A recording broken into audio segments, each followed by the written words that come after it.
Grace and peace be with you this morning.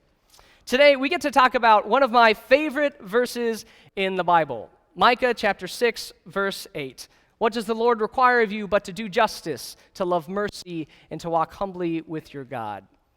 Still walking, some of them. There we go.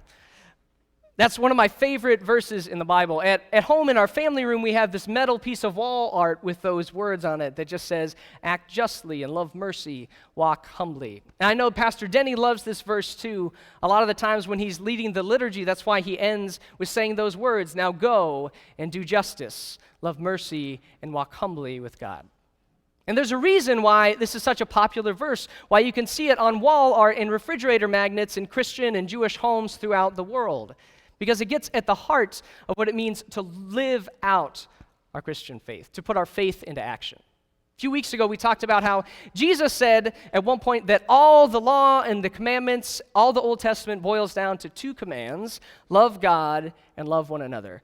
But how do you do that? What does that look like?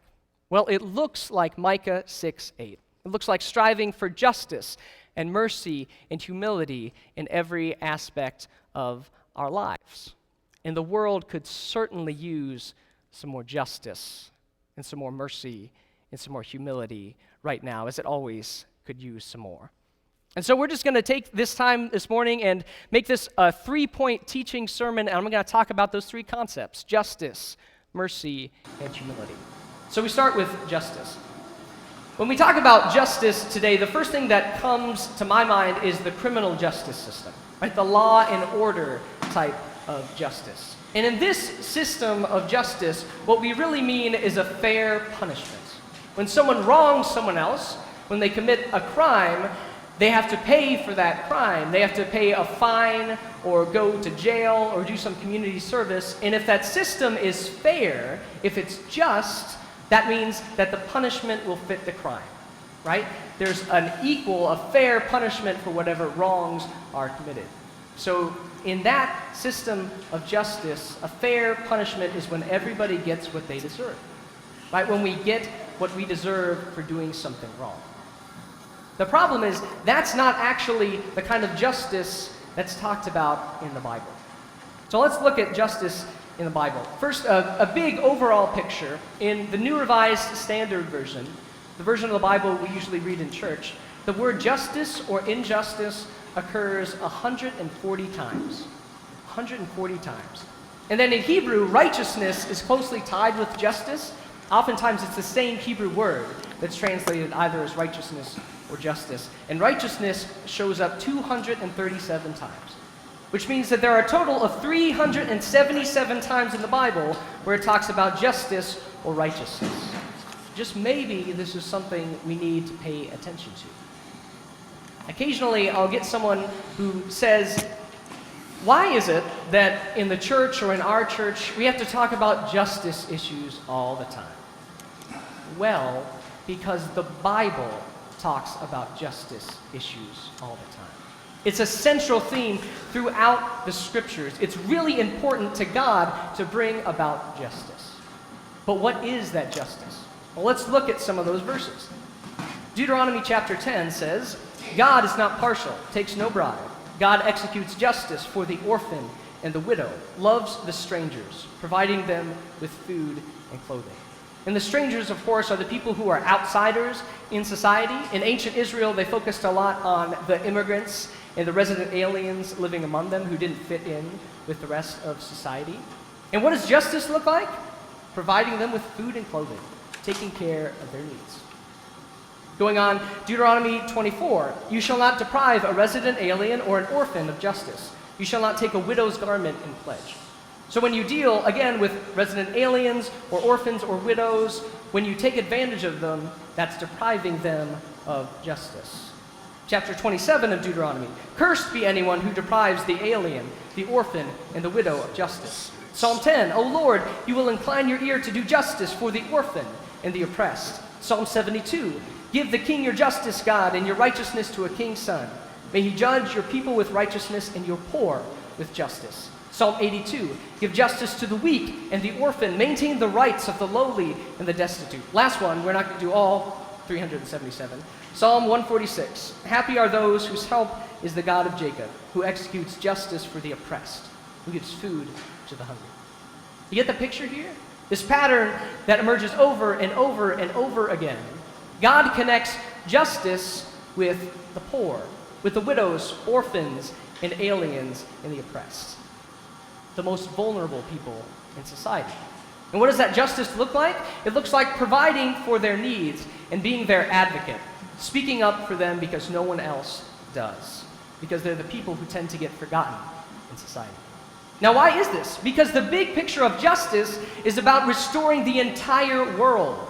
It's about making the world the way it was supposed to be, where every person has the chance to live a good life, where every person has their needs met so they have the opportunity to live abundant life, which means that God and us, we have to pay attention, give particular concern for the most vulnerable in society, the people who otherwise get left out.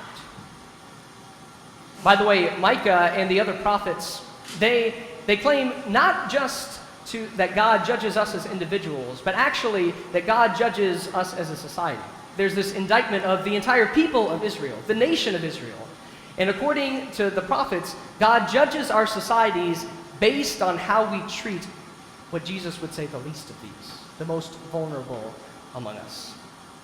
So to do justice ministry, we have to ask, who are those who are most vulnerable around us, and how can we advocate for them, and how can we make sure that their needs are being met?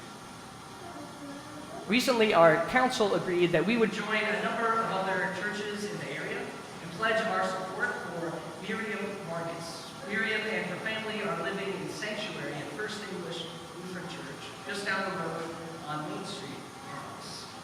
And we're collecting Walmart and Kroger gift cards. You can see more information in the bulletin. Out of the gathering place, there's a sign-up sheet where you can sign up to bring in some of those gift cards to help provide for the needs for their family. And of course, Miriam is one of those immigrants, one of those people that we just read in all those verses, the resident alien or the stranger among us that needs our support. And I know that this pushes political buttons. That's not what we're trying to do. This is not about pushing political buttons. As Pastor Tim said when we talked about this in our council meeting, don't think of this as a political issue. This is an issue of a family who's in need. And of course, the church is called to support families who are in need. Pastor Sally Patchett over at First English next week will be preaching here at all three services. And I know that she would love to tell you more about Miriam's story if you're curious, if you'd like to know. Looking forward to that. Supporting this family is just one of the many opportunities to do justice right here in our neighborhood, right around us. To be an advocate, to take care of the needs of the poor and the vulnerable around us, because according to the Bible, that's what justice is. Bread, this ministry that we are commissioning people for today, is another opportunity to do justice on a different scale, a scale of through advocating for and addressing public policy. If you're not into that, that's okay. There are plenty of opportunities to do with the poor and the people around us. If one of these things is tugging at your heart, if your heart is broken by some of the people that are struggling around us, maybe you are being called to explore some of the justice ministries in our church and in our area. Because that's what justice is like. So that's part one. Do justice. Part two is mercy. In our reading that Pastor Denny read in the NRSV, it says love kindness, but that Hebrew word chesed can also be translated as mercy. Say that with me, because it's a fun Hebrew word. You get some phlegm. You get to do that. Say that, chesed. Good, chesed. See, now you remember that. Nothing else. Just the Hebrew phlegm.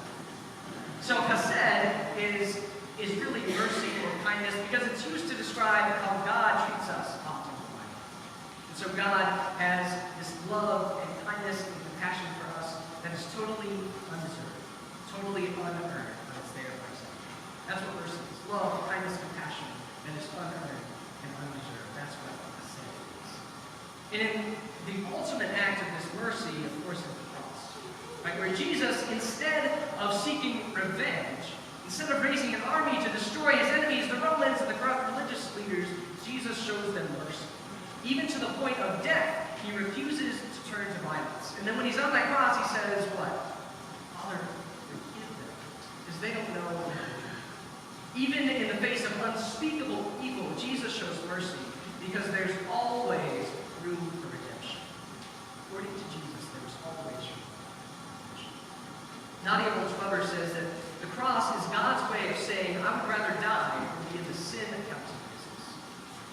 God is not in the business of accounting all our sins.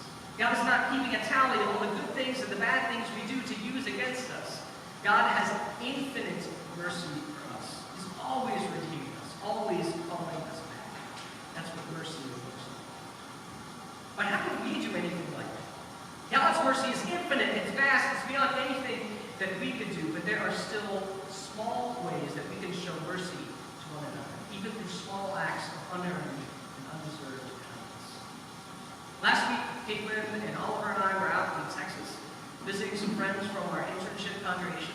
And during the Sunday morning service, Steve, one of the members there, was giving a kind of temple talk, and he was describing his experience with a recent unexpected life-threatening illness and then surgery, and then his recovery from that surgery. And he shared how the congregation showed up in many ways, big and small ways, to support him during that time. But one of the things that really surprised him was the card ministry. Just little handwritten cards. He received over 80 notes from members of the congregation. Many he didn't really know, or didn't know that well. And he was surprised, first of all, because he's not the kind of person to ever write cards. He doesn't do that. He just doesn't think of that kind of thing. So he said, why would I receive all these cards if I have never done something like that? But the other thing that surprised him was how meaningful it was. For someone like Steve who lives alone, it meant a lot to know that a lot of people cared about him. That a lot of people, just through some simple words and then mailing a card, were thinking about him and cared about how he was doing. Those cards were small acts of mercy, acts of undeserved, unearned kindness that made a difference in someone's life. I know I've experienced that here in this congregation. During my ordination, and then when Oliver was born and then baptized, a number of you sent us cards saying that you were glad that we were here, saying you were thinking of our family, and it meant a lot to us. Thank you if you were one of those who sent us those cards. And there was nothing I did to earn that, especially for the ordination. I just got here. You didn't even know me, and you wrote all these wonderful, nice cards and gave some of these gifts to me. It was unearned, undeserved acts of kindness. It was mercy that showed me God's mercy. Sometimes that's all it takes. Someone reaching out. So maybe today or this week, maybe you should ask yourself, is God nudging me to reach out to somebody? Through a card or a message or a phone call? Maybe even a face-to-face conversation if you still have those anymore. It might be just as simple as turning to someone in church that is new, or that you don't know that well, somebody you haven't talked to in a while, and seeing how their life is going. And listen, to show them that you care, that someone actually cares about them. You don't know how many times a small act of kindness like that can make a huge difference to someone. It can show them God's infinite mercy through one of those small acts. So that's mercy. Do justice, love mercy, and the last point, humility. Walk humbly with God. This may just be my opinion, but I have found that true humility is a fairly rare quality. I think it's pretty rare to find someone who's truly humble. Because what we often mistake for humility is really, in fact, just false modesty. Dr. Mark Powell is my advisor over at the seminary, one of the professors there at Trinity. And he shared this story once when he was starting out in ministry. He was in his first call congregation, giving his first sermon there. And he thought it was a pretty good sermon. Especially for the first one out the bat, it was a good sermon. And this congregation, like many, had the receiving line at the end, where everyone in the congregation shakes the pastor's hand as they are on their way out. And of course, he knew that he was going to hear the only two words that pastors ever receive about their sermons. What they are? Good sermon. Yeah, so he knew everyone was going to say, good sermon. And sure enough, they did. But he thought about what he was going to say because he didn't want to come off as arrogant, too full of himself. But he did think it was a pretty good sermon. He didn't want to deny that. And so he thought, I'm going to say, thank you, but it wasn't me. Give all the glory to God. It was really just Jesus speaking through me. So you don't need to thank me for that excellent sermon that I just preached. I don't think he said that, but that's right. So that's what he did. He said, thank you. It's not me, it's God that's speaking. Except one of the last people to come up and shake his hand, this kind elderly man, said, Pastor, that was a good sermon. So of course he said, well, thank you, but you don't need to thank me. That was just Jesus that you heard preaching. And the man looked at Mark and said, he wasn't that good. In other words, you're not Jesus. Which is actually something that's convicting. As somebody who spends a lot of their time speaking on behalf of God and Jesus, we have to remember that that doesn't make us God. That doesn't make us Jesus just because we follow and speak for Jesus. That's what humility is. Remembering who we are and who we're not. And we are not God. You see, when we forget about that humility, when we're certain, absolutely certain, that we're speaking for God, well, then that means that our opinions are really, in fact, just God's opinions. When we're certain that we're speaking for God, well, that means that God must be on our side of every argument. Every theological or political or family argument, God must be on our side because we're speaking for God. It also means that we must have all the answers to life's difficult questions. But then we're forgetting about people. We're confusing ourselves for Jesus, and we are not. See, walking humbly with God is not about convincing ourselves that that God is on our side. It's about striving to be on God's side. See the difference there? Walking humbly with God is not about having a faith where we have all the answers. Walking humbly with God is about walking with God as we struggle with life's difficult questions, even the ones that we have no answer to. As we walk with God, but we do it with humility, remembering that we don't have it all figured out. And that's okay, because we are not God. So that's it. Those are the 3 points. What does the Lord require of you but to do justice and love mercy and walk humbly with God?